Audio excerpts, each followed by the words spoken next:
کہ مبین کی صفت جو قرآن کے اندر آئی ہے، یا آپ کہہ سکتے ہیں قرآن کی جو ہم آہنگی ہے، جو قرآن کے اندر ہارمنی موجود ہے، قرآن کے اندر جو کوہیرنس موجود ہے، ان سب کی جو دلیل ہے، یہ اگر آپ ایک عام کتاب سے اس کو آ کر مقایسہ کرنا شروع کر دیں گے تو شاید آپ کو ایسا محسوس ہو کہ بھائی قرآن کے اندر یہ چیزیں موجود نہیں ہیں، تو پھر اس کے اندر وہ امتیاز کیا ہے، اس کے اندر وہ کشش کیا ہے کہ جس کی وجہ سے لوگ اس کی طرف کھنچ کے آنے لگے، چاہے اس یہ زمانے آنا میں، چاہیے چاہے جو اس ہم زمانے دعوت میں، دے رہے ہیں جی، لوگوں کو کہ آپ آئیں، آئیں، تو کیوں آئیں؟ چاہے اس زمانے میں بھی دیکھیں تو لوگ کھنچ کے آئے، جی یعنی جی آئے، پیغمبر کے زمانے میں بھی لوگ چھپ چھپ کے آتے تھے قرآن کی تلاوت کو سننے کے لیے، بالکل کیونکہ اس کے اندر کشش تھی۔ اس کے بعد بھی کتنے علماء آئے، چاہے وہ حتیٰ دین مبین اسلام کی تنقید بھی کر رہے ہوں، جی وہاں پر بھی ان لوگوں نے قرآن کے بارے میں اس بات کو ایکسیپٹ کیا ہے کہ اس کے اندر ایک خاص کشش موجود ہے۔ بالکل۔ اور یہ جو تنقید والا مسئلہ ہے، میں یہاں پہ یہ بھی عرض کروں کہ یہ کبھی کبھی بڑی مفید بھی ثابت ہو جاتی ہے۔ قرآن کریم کا جو 6 ہجری میں ترجمہ ہوا ہے لاطین زبان میں، تو وہ بھی مخالفین کے ذریعے ہوا، جو سب سے پہلا یعنی جو انگلش میں، اس سے پہلے البتہ فارسی کے حوالے سے ملتا ہے کہ فارسی میں ترجمہ ہو چکا تھا جناب سلمان فارسی کے حوالے سے، لیکن یہ ترجمہ تنقید ہی کی وجہ سے ہوا، چونکہ وہ دوسروں کے سامنے قرآن کو رکھنا چاہتے تھے۔ جو راہب تھے، پادری جو گروپ تھا، وہ عیسائیوں کے سامنے قرآن کے مطالب کو رکھنا چاہتا تھا، تو وہ مجبور تھے کہ ان کی زبان میں اس کا عربی سے ترجمہ کریں، تو وہ ترجمہ کرتے کرتے اس نتیجے پہ پہنچے کہ پورے قرآن کریم کا انہوں نے ترجمہ کر دیا۔ جی بالکل۔ جب اللہ چاہے کہ کسی سے کسی چیز کو ایک مقصد تک کے پہنچائے تو کبھی کبھی غیروں سے بھی مدد لے لیا کرتے ہیں۔ فارسی میں ایک مثال ہے نا کہ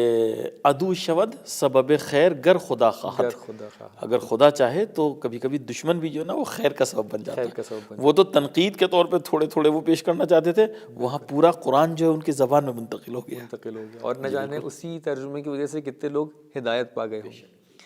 خیر، تو ہم لوگ کی گفتگو اسی موضوع پہ چل رہی تھی کہ ہم اگر آ کے دیکھیں اس کے اندر جو کشش موجود ہے، جو لوگ اس کی طرف آ رہے ہیں، اس کا ایسپیکٹ یہ ہے، اس کے پیچھے فلسفی یہ ہے کہ قرآن نے جس میتھڈ کو اپنایا ہے، جس اسلوب کو سلیکٹ کیا ہے، وہ یہ ہے کہ جو گفتگو کا انداز ہوتا ہے انسان کا، اس کو اپنایا ہے۔ کیوں؟ تاکہ آپ تھکے نہ، تاکہ آپ کے پاس ٹاپکس کا تنوع رہے۔ اگر فرض کیجئے اگر میں اپنی گفتگو کے درمیان آپ کے سامنے کوئی مثال پیش نہ کروں، اگر میں اپنی گفتگو کے درمیان ایک دم ایک سائنٹیفک اور علمی گفتگو کو لے کر بیٹھ جاؤں کہ جو ایک دم آپ کے لیے نئی ہو، تو آپ کچھ ٹائم کے بعد تھک جائیں گے۔ لہٰذا ہمیں ضروری ہے کہ آپ کے سامنے مثال پیش کریں، جیسا کہ میں نے مثال پیش کی کہ مجھے یاد آ رہا ہے کہ ایک مرتبہ میرے استاد تھے، تو ہم لوگ کا ایک جو ورک شاپ ہوتی ہے اس ٹائپ کا ایک ورک شاپ تھا،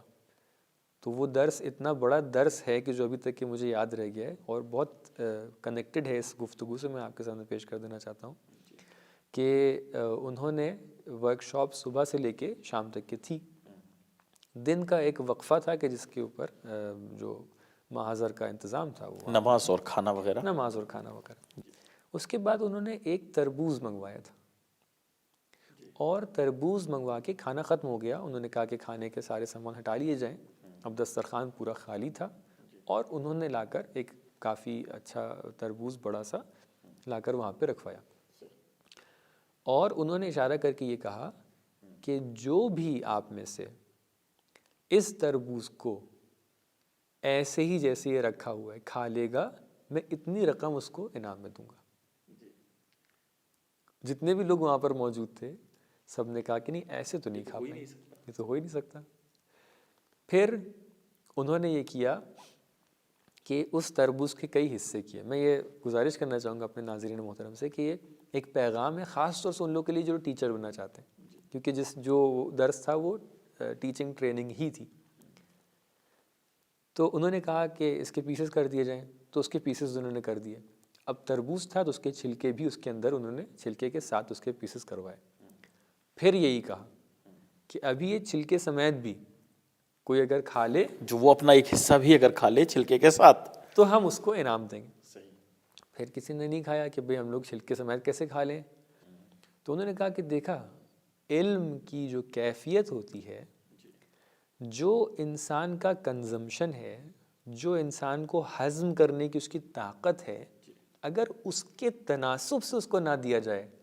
تو وہ ظاہری چیز بھی کیوں نہ ہو وہ انسان نہیں کھا سکتا ہے۔ اگر پورا ایک تربوز ہم کسی کو پکڑا دیں گے وہ نہیں کھا پائے گا، تربوز کو چھلکے سمیت بھی پکڑا دیں گے تب بھی نہیں کھا پائے گا۔ کیسے کھا پائے گا کہ تربوز کو آپ پہلے پیسز میں کریں گے، پھر اس کو ایک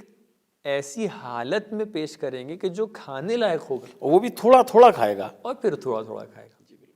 تو لہٰذا دیکھیے ایک مثال ہے، اب میں نے کہا تھا کہ میں چاہتا ہوں کہ گفتگو خستہ کنندہ اور تھکان والی نہ ہو جائے،